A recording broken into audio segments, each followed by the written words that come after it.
Hello बच्चों, नमस्कार। आपका स्वागत है ऑडिटिंग के इस क्लासरूम में। तो जैसा कि आप सभी को पता है, आज की क्लास जो है वो है ऑडिटिंग को लेकर। आज हम लोग इसमें ऑडिटिंग को बहुत बारीकी तरीके से पढ़ने जा रहे हैं, तो ध्यान से सुनोगे। मोस्ट इंपॉर्टेंट बात इस वीडियो से रिलेटेड। आज इस वीडियो में मैं सबसे पहले ऑडिटिंग को डिफाइन करूंगा। जो बच्चे ऑडिटिंग को जानते हैं वो और थोड़ा जान जाएंगे, और जो बच्चे ऑडिटिंग के बारे में कुछ भी नहीं जानते, उनने कुछ भी नहीं पढ़ रखा है, उनको भी पता चल जाएगा कि एक्चुअली में ऑडिटिंग होती क्या है। और अगर आप ऑडिटिंग एक ऐसा सब्जेक्ट है, अगर आप उसको बारीकी से समझ लेते हो तो आप आसान तरीके से अपने ओन वर्ड्स में पूरे सारे आंसर को कवर कर सकते हो।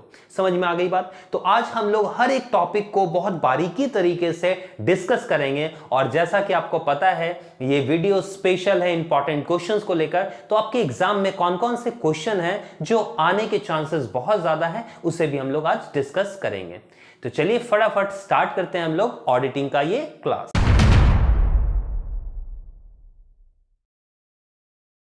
सबसे पहले डिस्कस की जाए, सर ऑडिटिंग होती क्या है, तो बातों को समझोगे। ऑडिटिंग जो है वो एक लैटिन वर्ड्स ऑडायर से मिलकर बना हुआ है, ठीक है, जिसका मतलब होता है टू हियर। ठीक, ऑडायर का मतलब होता है टू हियर। बहुत पुराने दिनों में जब लोग अपने अकाउंट्स को चेक नहीं कर पाते थे या उनको सस्पिशन होता था कि उसमें फ्रॉड है, गलतियां हैं, तो वो एक इंसान को बुलाते थे कि भैया सुनो, मेरे अकाउंट को चेकआउट कर दो, देखो तो उसमें गलतियां हैं, कुछ गलतियां निकाल दो, मुझे लग रहा है ये सही नहीं है। तो जो वो काम करता था वो क्या कहलाता था? ऑडायर कहलाता था। और वहीं से ऑडिटिंग का कहीं ना कहीं जन्म हुआ। तो ऑडिटिंग को अगर सिंपल शब्दों में कहा जाए तो ऑडिटिंग का मतलब होता है अकाउंट्स को, बुक्स ऑफ अकाउंट्स को चेकआउट करना। ठीक, हमने जो बुक्स ऑफ अकाउंट्स बना रखा है, देखो ध्यान से सुनोगे। हम लोग सबसे पहले जर्नल, लेजर, अगर कॉमर्स के बच्चे हो तो आपको पता ही होगा कि journal, ledger, trial balance, PL account, हम लोग सारी चीजें बना लेते हैं, बुक्स ऑफ अकाउंट रिकॉर्ड कर लेते हैं, ताकि हमारे बिजनेस में प्रॉफिट हुआ या लॉस हुआ हम लोग उसको जान पाए। ठीक, बट प्रॉब्लम कहां होती है इसको रीचेक करने की? देखोगे ध्यान से। मान लो कि मेरी एक हेड ऑफिस है, ठीक, और मेरे छोटे छोटे ब्रांचेस हैं अलग अलग स्टेट, अलग अलग कंट्रीज, अलग अलग डिस्ट्रिक्ट्स में। ठीक, मैं refrigerators, fridge, TV, coolers, AC, ये सारी चीजें, आइटम्स बेचता हूं। मैंने सारे लोगों को दिया, भाई बेचो, मेरे ब्रांचेस हैं। सारे गुड्स को सोल्ड आउट करेंगे और मुझे प्रॉफिट का हिस्सा देंगे। सारे कोई मुझे क्या देंगे? प्रॉफिट। ठीक है, अच्छा, हर एक ब्रांच को, branch A, branch B, branch C, D, E, सारे को प्रॉफिट हो रहा है या लॉस हो रहा है, और कितना प्रॉफिट हो रहा है ये मुझे चेक करना पड़ेगा। तो मैं बोलूंगा भैया बुक्स ऑफ अकाउंट्स दिखाओ, तो मैं इसका चेक करूंगा क्या कि इसने कितना प्रॉफिट कमाया, कहां से? PL account. मैं इसका पीएल अकाउंट देखूंगा, मैं इसका बैलेंस शीट देखूंगा कि भैया बैलेंस शीट दिखाओ तुम, हर सारे लोगों का। अब मुझे बताओ, इसने जितना भी सामान बेचा वो रिकॉर्ड किया, क्या सारी चीजें एक्यूरेट ये रिकॉर्ड करेगा, या कुछ फ्रॉड भी कर सकता है, कुछ मिसबिहेव कर सकता है ना? कि हम लोगों का 1 लाख रुपए का सेल हुआ बट हम लोगों ने कम दिखाया, 80,000 दिखाया, 90,000। कभी कभी क्या होता है ना, ब्रांचेस या दुकान में आप जाओगे, वो बोलते हैं पक्का बिल बना दूं या कच्चा बिल बना दूं। अगर वो ऐसे ही कच्चा बिल बनाकर देगा तो वो हेरा फेरी कर सकता है। मुझे कहीं ना कहीं इस पे सस्पिशन है, मुझे डाउट है कि ये लोग जो प्रॉफिट शो कर रहे हैं एक्चुअल में वो प्रॉफिट है नहीं। पहला पॉइंट। अच्छा, दूसरा पॉइंट, मान लो कि मैंने हर दुकान में एसी लगा रखी है, हमने इसका किराया दे रखा है, मान लो 50-50 हजार रुपए में किराया देता हूं, बट एक्चुअली में ये लोग 50,000 की जगह 30,000 रुपए ही किराए पे देते हैं, 20,000 रुपए अपने पॉकेट में रख लेते हैं। मैंने 4-4 एसी लगाने का पैसा दे रखा है इनको, वो 3 ही एसी लगाए हैं या 2 ही एसी लगाए हैं, 2 दुकान में, 2 अपने घर में शिफ्ट करवा लिए। ऐसा हो सकता ना कि ये लोग मुझे धोखा दे। तो मैं एक ऑडिटर को अपॉइंट करूंगा और ऑडिटर जाएगा हर एक ब्रांच में और उसके बुक्स ऑफ अकाउंट को चेक करेगा कि जैसा उसने बैलेंस शीट में लिख रखा है एक्चुअली में उसका वैसा है या नहीं। अगर उसने 4 एसी लिख रखी है तो 4 एसी है या नहीं, पहला पॉइंट।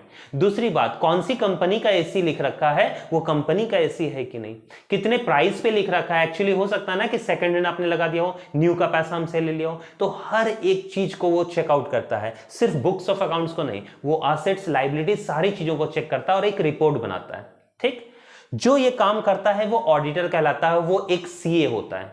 ठीक, चार्टर्ड अकाउंटेंट, और उसको मैं अपॉइंट करता हूं, वो जाता है हर जगह, चेकआउट करता है और मुझे एक रिपोर्ट बनाकर देता है कि वो सही है या गलत है। That is called auditing. ये पूरा का पूरा समरी चेकआउट करना हमारा क्या कहलाता है? ऑडिटिंग कहलाता है। आपने तो समझ ही रखा होगा। अब हम लोग हर एक टॉपिक को, तो ऑडिटिंग समझ गए, बुक्स ऑफ अकाउंट्स को चेकआउट करना ही ऑडिटिंग कहलाता है। अब हम लोग चलते हैं क्वेश्चंस की ओर, और क्वेश्चन में बारीकी से समझते हैं कि ये ऑडिटिंग कैसे कैसे किया जाता है। क्लियर? तो सबसे पहला क्वेश्चन आप लोगों को पढ़ लेनी है। Explain the meaning of auditing, also explain it's limitation, characteristics, scope and objective. Auditing होती क्या है और इसके स्कोप, लिमिटेशन क्या है। देखो ये क्वेश्चंस बहुत ही नॉर्मल सा है, ये क्वेश्चन कर लोगे तो आपको बहुत सारी चीजें का पता चल जाएगा, आपको लिखने में बहुत हेल्पफुल होगा। तो सबसे पहले इसको बहुत बारीकी से हम लोग डिस्कस करेंगे, ऑडिटिंग होती क्या है। तो जैसा मैंने बताया, चेक करना, बुक्स ऑफ अकाउंट्स को चेकआउट करना ही ऑडिटिंग कहलाता है।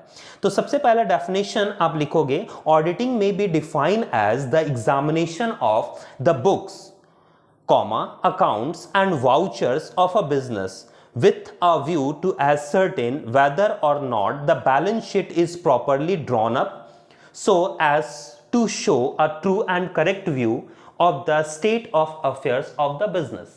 कहने का मतलब है, ये एक स्टेटमेंट है, डिफाइन करता है examination of the books. Auditing क्या है? ऑडिटिंग में भी define as examination of books. हम क्या करते हैं? बुक्स ऑफ अकाउंट्स को एग्जामिनेशन करते हैं, मतलब चेकआउट करते हैं। ठीक। दूसरा, वाउचर्स को।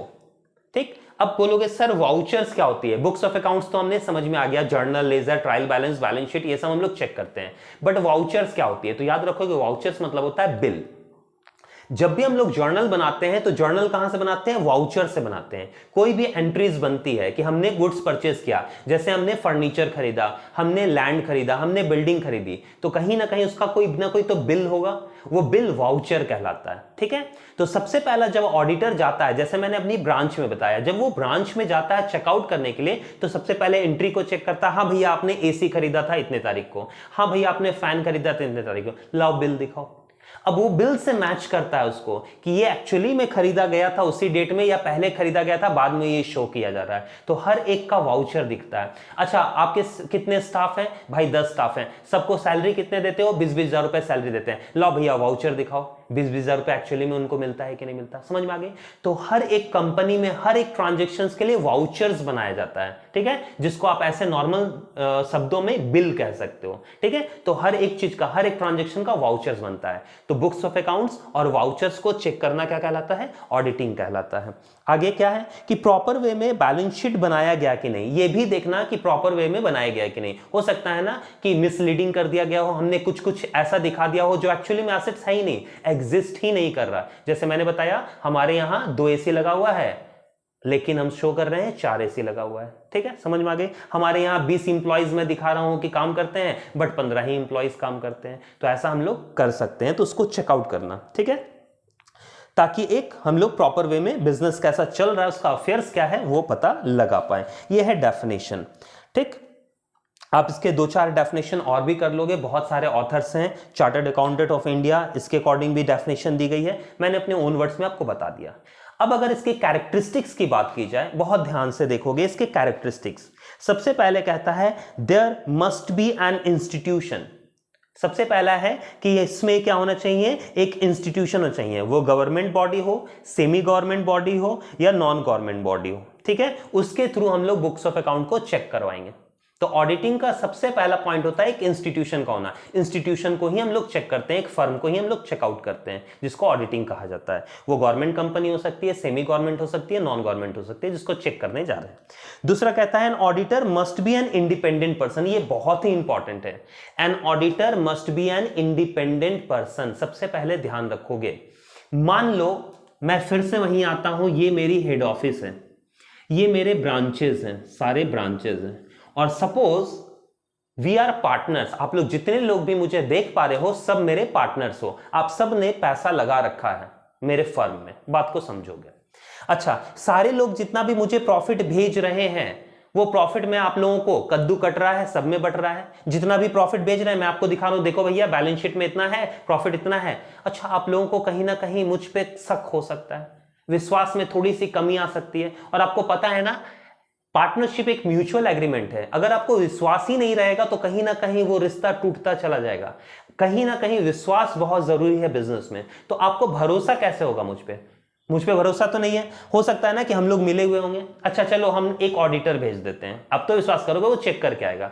लेकिन ऑडिटर कौन है? ऑडिटर मान लो मेरा दोस्त है, ठीक है, वो मेरा दोस्त है और मैंने उसको, एक सीए है मेरा दोस्त या मेरा रिलेटिव है, उसको मैंने क्या बोला कि जाओ चेक करके आओ। अब बताओ तो मेरे रिलेटिव ही जा रहे हैं उसको चेक करने के लिए, अभी भी आपको भरोसा होगा क्या?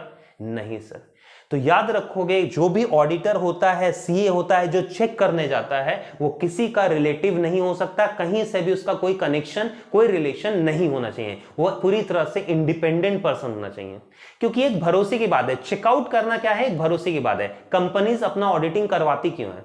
ताकि उसके शेयर होल्डर्स को यह भरोसा हो जाए कि उसका पैसा नहीं डूब रहा है, जो दिखाया जा रहा है बैलेंस शीट में एक्चुअल में वो सही है, क्योंकि वो बार बार ऑडिटिंग करवाते हैं सीए से। सीए चेकआउट करता है, बोलता है वो सही है। बात आ गई समझ में? और सीए इसको वेरीफाई करता है, उस पर साइन करता है, तो सारी रिस्पॉन्सिबिलिटी सीए पे आ जाती है। अगर कोई कंपनी में फ्रॉड निकला तो सबसे पहले सीए का लाइसेंस कैंसिल हो जाएगा। इसीलिए वो गलती बहुत कम करता है, गलती ना करने की कोशिश करता है। वो जो भी करता है वो फेयर करता है। समझ में आ गई बात? अब यहां पर, क्योंकि अगर मैं अपने रिलेटिव्स को भिजवाऊं तो आप लोगों को कहीं ना कहीं शक हो सकता है, फिर वो काम नहीं करेगा। इसलिए ये मस्ट भी है कि एक ऑडिटर इंडिपेंडेंट पर्सन होना चाहिए जिसका कहीं से रिलेशन नहीं। ये भी समझ में आ गई होगी आप लोगों को। तीसरा पॉइंट की बात की जाए, to examine in truthness and fairness of books.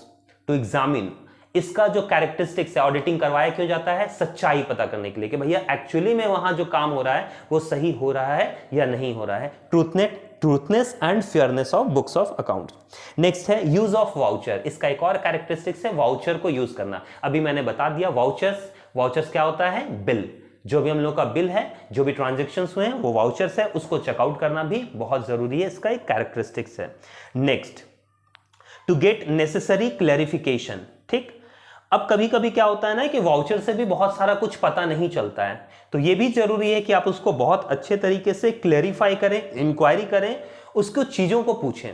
ठीक है, बहुत बार ऐसा होता है कि वाउचर से भी नहीं हम लोग को जानकारी मिल पा रही है, तो फिर वहां मैं जाऊंगा, अगर सपोज दैट मैं एक ऑडिटर हूं, मैं जा रहा हूं चेकआउट करने, तो फिर मैं वहां के लोगों से पूछूंगा, वहां के पियोन से पूछूंगा, क्योंकि देखो सारी खबर, जैसे एक घर की खबर आपको जाननी है तो उसके मेड, जो उसकी नौकरानी होती है ना, उससे जाकर पूछो, आपको पता चल जाएगा। या उसके पड़ोसी से पूछो। पड़ोसी को अपने घर पे ध्यान नहीं रहता, पड़ोसी का ध्यान किस पे रहता है? पड़ोसियों पे रहता है कि भैया वो क्या कर रहा है, तो आपको उससे पता चल जाएगा। वैसे एक कंपनी में अगर आपको कोई भी बात जाननी है तो उसके पियोन से पूछो, उसके वर्कर से पूछो, उसको सारी खबर रहती है, क्योंकि पियोन जो है वो देखता रहता है। या गार्ड से पूछो, गार्ड को सब खबर है, कौन आ रहा है, कौन जा रहा है, कौन क्या कर रहा है। Is it clear? उसको थोड़ा बहुत पैसे खिला दो, सारा खबर अपने पास खबरीलाल बना लो। Is it clear? Next, to follow the principles.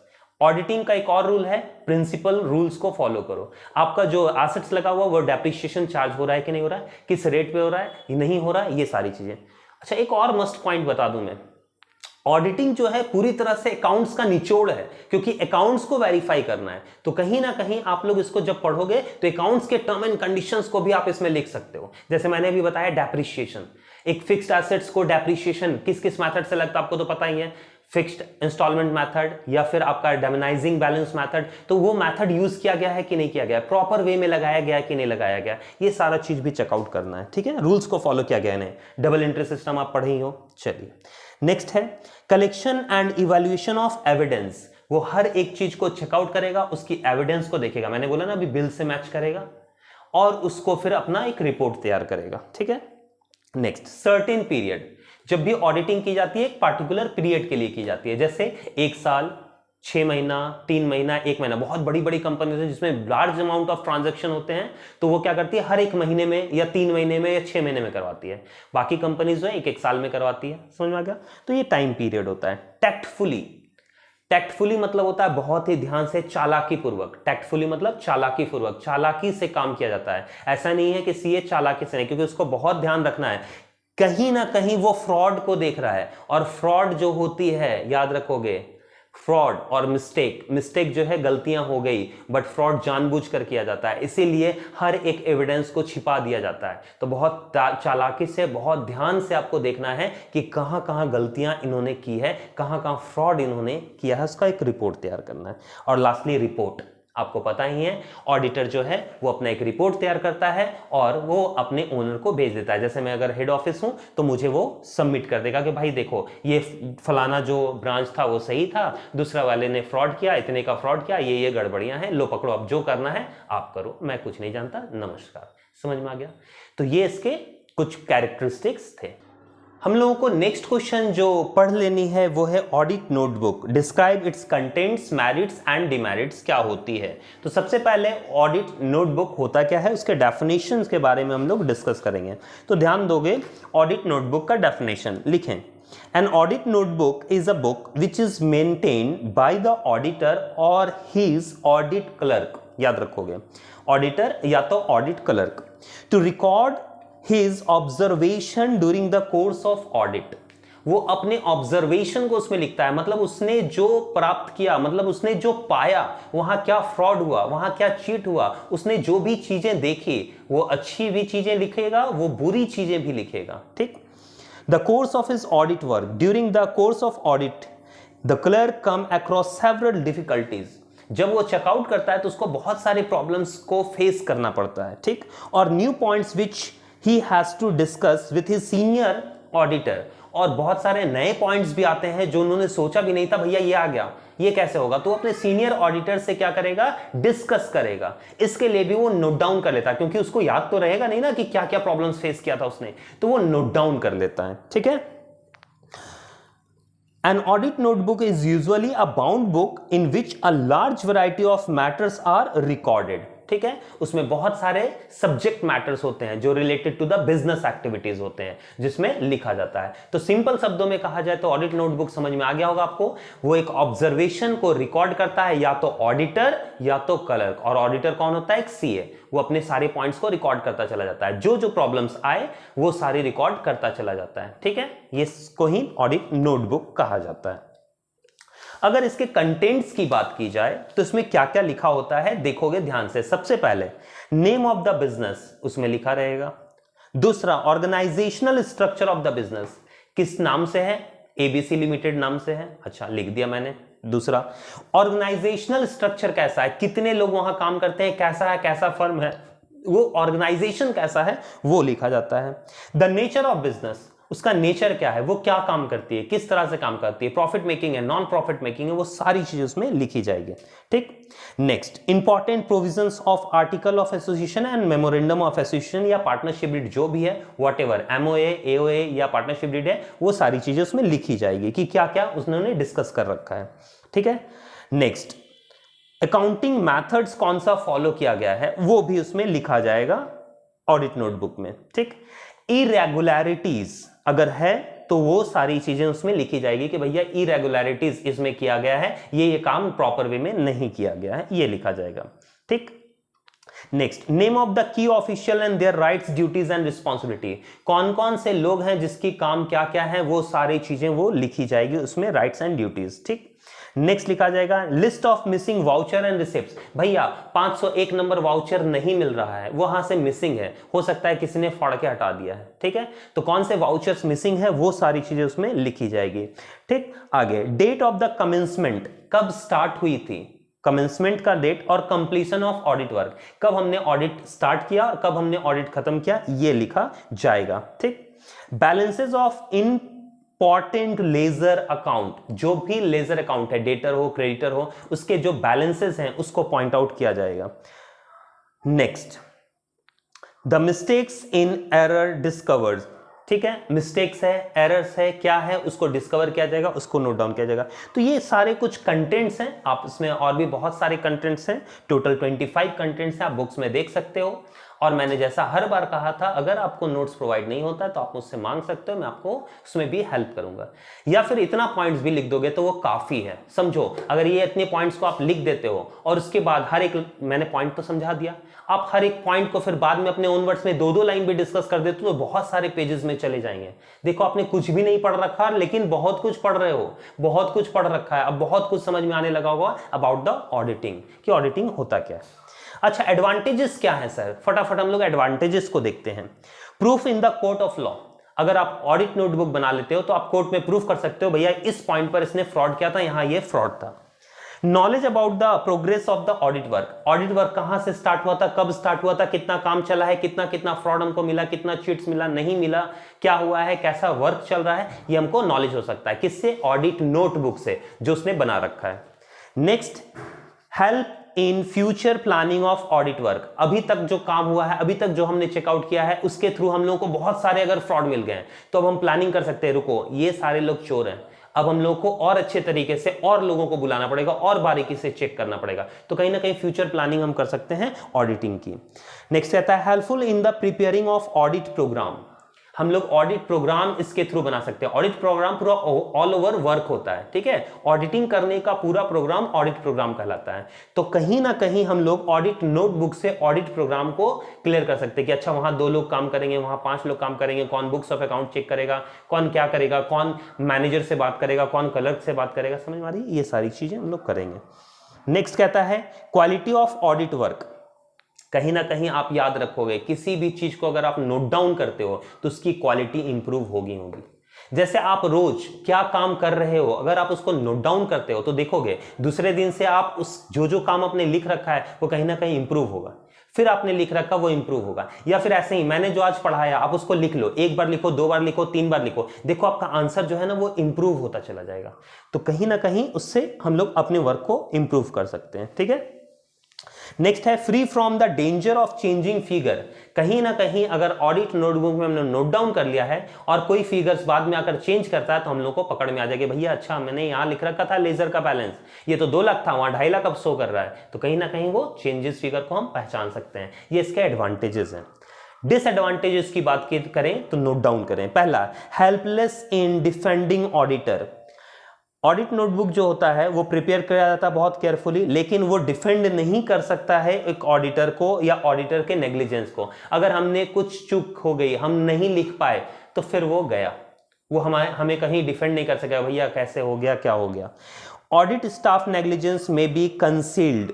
कहीं ना कहीं ऑडिट नोटबुक से, अगर मान लो कि मैं ही क्लर्क हूं, मैं ही बना रहा हूं, अच्छा ये वाला नहीं चेक किया ना, फिर भी कुछ ना कुछ लिख दो, अच्छा ये वाला हो गया ना, छोड़ो लिख दो। अगर हो सकता है ऐसा मैंने कर दिया तो कहीं ना कहीं मेरे नेग्लिजेंस को वो छिपा देगा ऑडिट नोटबुक, कि हमने काम तो कर दिया सर, हाँ चेक कर दिया, देखिए ना ऑडिट नोटबुक में मैंने लिखा हुआ है इतने तारीख को इतना चेक किया, समझ में आ गया, वो हो सकता है। लैक ऑफ सीक्रेसी, क्योंकि हम लोग नोटबुक पे लिखते जा रहे हैं, मैं पढ़ूंगा, मेरा सीनियर ऑडिटर पढ़ेगा, बाकी स्टाफ्स पढ़ेंगे, तो उस कंपनी के सीक्रेट बातें भी सबको धीरे धीरे रिवील होती चली जाएगी, सबको पता चलती जाएगी, ठीक है। नेक्स्ट है ऑडिट वर्क विथ सस्पिशन। ठीक, ऑडिट स्टाफ जो काम स्टार्ट करते हैं वो सस्पिशन में हो जाता है, ठीक है, क्योंकि उनका काम होता है कि जहां भी जो चीजें हो रही है बस उसको चेकआउट करना, देखना और उसको लिख देना, ठीक है। तो इसमें कहीं ना कहीं सामने वाला आपको बेवकूफ बना सकता है कि भैया ऐसा नहीं तो ऐसा था, आप जो लिख रहे हो, अच्छा उसका हाँ आप पे विश्वास कर लिया, मैंने लिख दिया। तो कहीं ना कहीं मैंने लिख दिया, मेरा सीनियर ऑडिटर आया, वो देखा, अच्छा इसने तो लिख रखा है, सही है, चलो सब सही है, तो इससे मिसलीड हो सकता है कहीं ना कहीं, क्योंकि उसने खुद से चेक नहीं किया, उसने मेरे नोटबुक को देखा, पढ़ा और बस चेकआउट कर दिया। नेक्स्ट कहता है dependency of audit staff on the client staff. Audit notebook मुझे तैयार करना है तो कहीं ना कहीं हम लोग डिपेंडेंट हो जाते हैं क्लाइंट के स्टाफ पर। स्टाफ जो बोल रहा है बस हम लोग लिखते चले जा रहे हैं, ठीक है। बहुत बार ऐसा होता है, नहीं बोलेंगे कि हर बार ऐसा होता है, लेकिन बहुत बार ऐसा होता है कि हम लोग डिपेंडेंट हो जाते हैं, लेकिन उसमें ही अगर आप चालाकी से काम करो तो ये सारी चीजें नहीं हो सकती। समझ में आ गया? ये डिमेरिट्स हैं और मेरिट्स हैं। तो मेरिट्स हमने पढ़ लिया, डिमेरिट्स पढ़ लिया, ऑडिट नोटबुक पढ़ लिया। चलिए चलते हैं नेक्स्ट क्वेश्चन की ओर। हमारा नेक्स्ट क्वेश्चन है what is internal control and differentiate between internal control and internal check. तो सबसे पहले हम लोग डिफाइन करेंगे सर इंटरनल कंट्रोल होता क्या है। अगर डेफिनेशन की बात की जाए तो लिखोगे definition, internal control is the best regarded as indicating the whole system of control, financial and otherwise, established by the management in the conduct of a business, including internal check, internal audit and other forms of control. Simple शब्दों में कहा जाए तो internal control overall सारे business को control करने के लिए जो भी प्रोसीजर, जो भी रूल्स, जो भी रेगुलेशन बनाए जाते हैं, सारों को मिलाकर जो एक कंबाइंड बना है वो इंटरनल कंट्रोल है।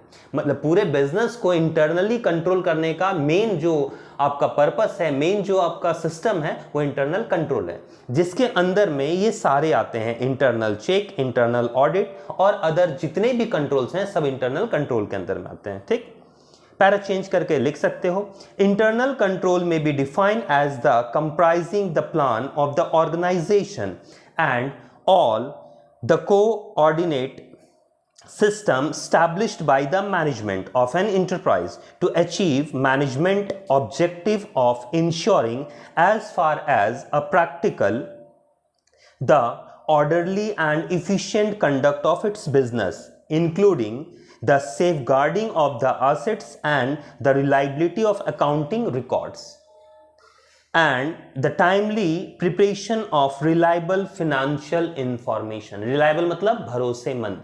तो ये एक इंटरनल कंट्रोल है जिसमें सारे बुक्स ऑफ अकाउंट्स को कंट्रोल करने के साथ साथ इसमें एसेट्स, लायबिलिटीज और भी सारी चीजों को कंट्रोल किया जाता है कि ताकि हम लोगों को विश्वास हो पाए कि हम लोग जो बिजनेस का टर्म्स शो कर रहे हैं, बिजनेस के पीएल अकाउंट, बिजनेस के बैलेंस शीट या जो भी इंफॉर्मेशन हम दिखा रहे हैं वो एक्चुअली में भरोसेमंद है, रिलायबल है, जिस पे आप विश्वास कर सकते हो और हमारे बिजनेस में इन्वेस्ट कर सकते हो। ठीक है, बात आ गई समझ में? तो पूरी तरह से कंट्रोल करना इंटरनल कंट्रोल कहलाता है।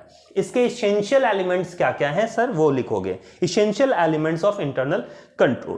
पहला पॉइंट कहता है work should B divided among the different employees, काम को बांट देना। देखो क्योंकि ओवरऑल इंटरनल कंट्रोल किया जा रहा है तो सारे काम को अलग अलग एम्प्लॉइज में बांट देना पड़ेगा, वो इंटरनल कंट्रोल का पहला सिस्टम है।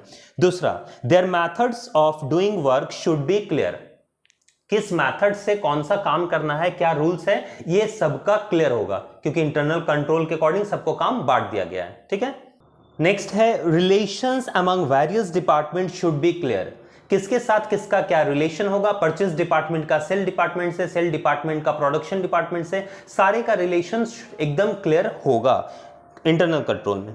Next, work plan of the institution should be clear, हमारा प्लान क्या है, काम कैसे करना है, वर्क प्लान क्या है, ये सारी चीजें हमारी क्लियर होगी।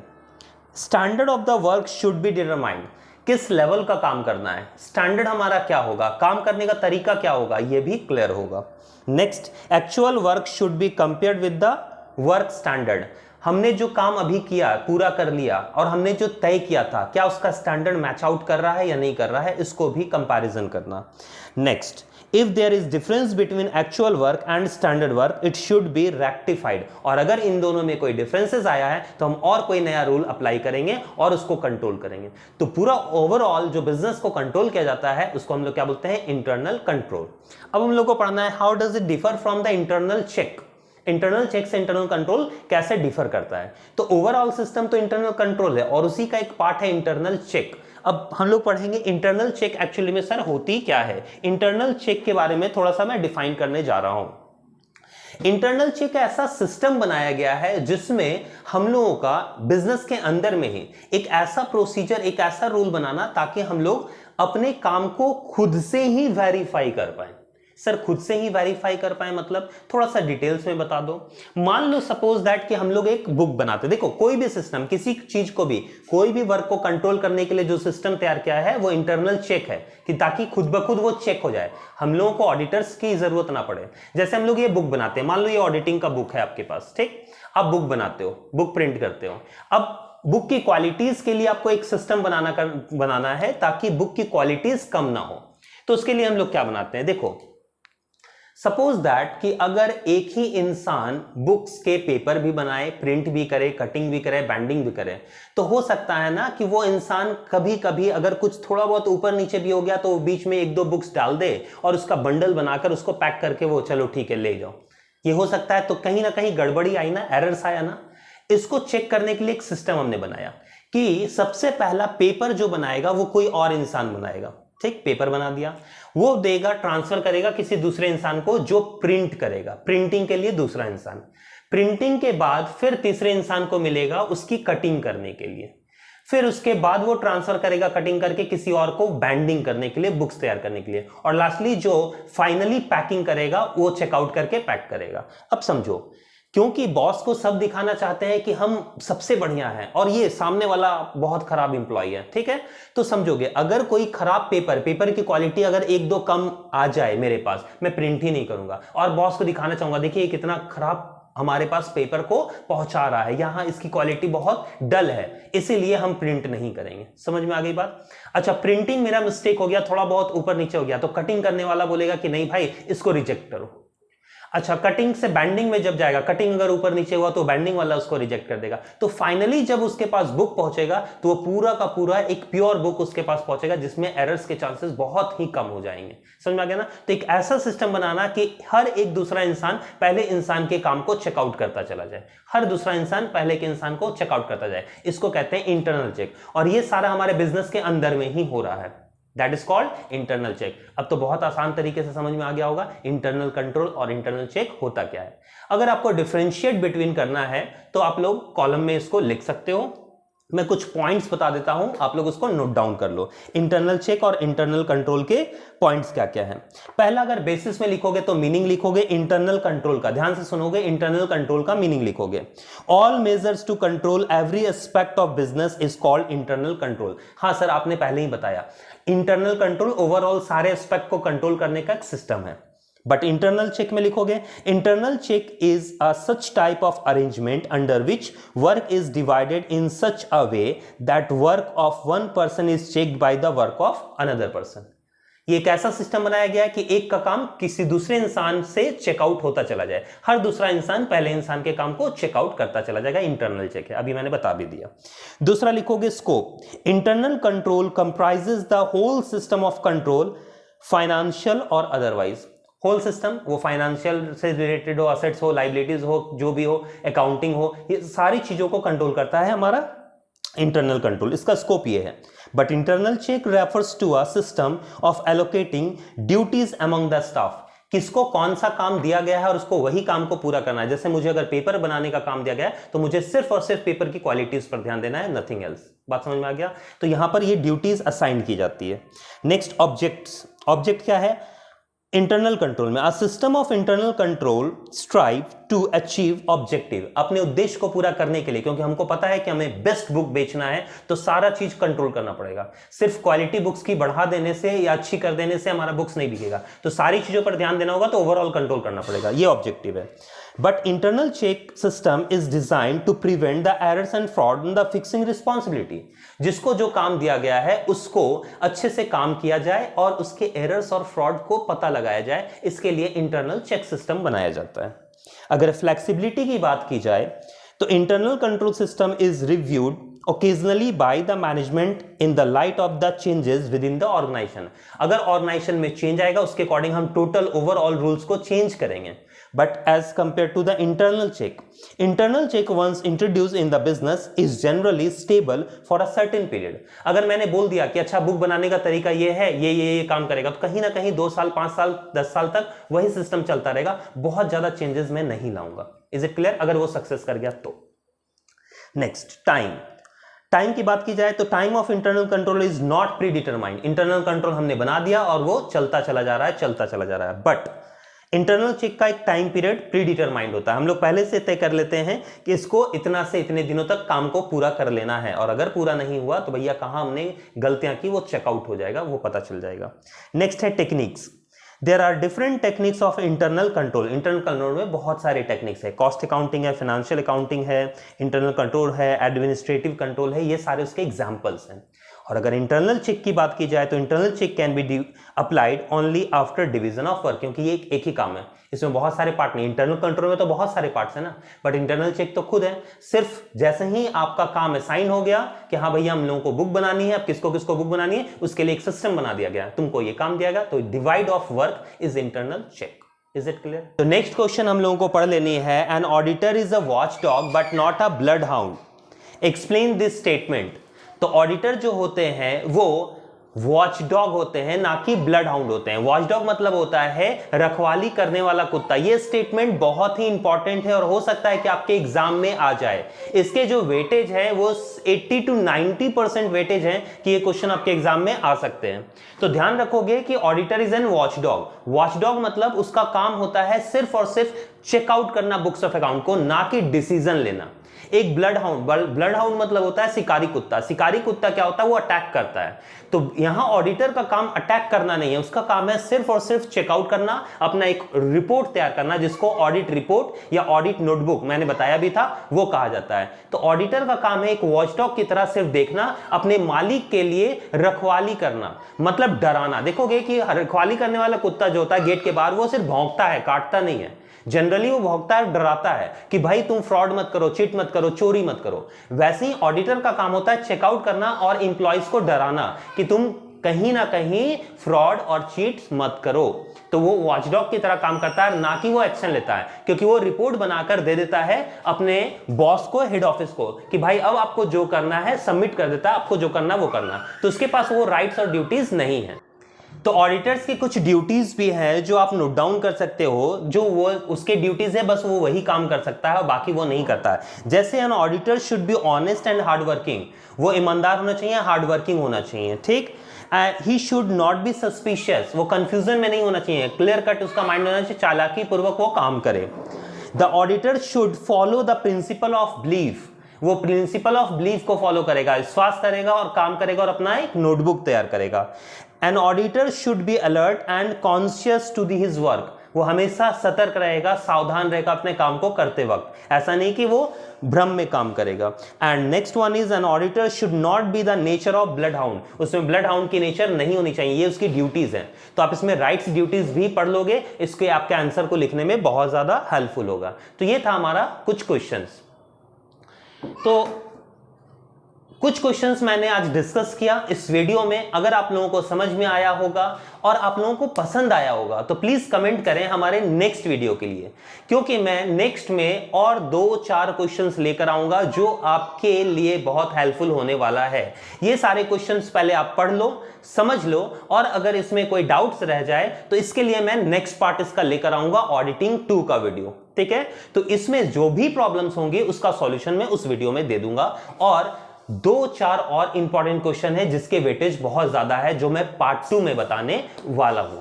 तो आज हम लोग इस वीडियो को बहुत लंबा नहीं करने वाले हैं, आज हम लोग इस वीडियो को यहीं पर समाप्त करते हैं। मिलेंगे अपने नेक्स्ट वीडियो में, तब तक के लिए धन्यवाद, बाय।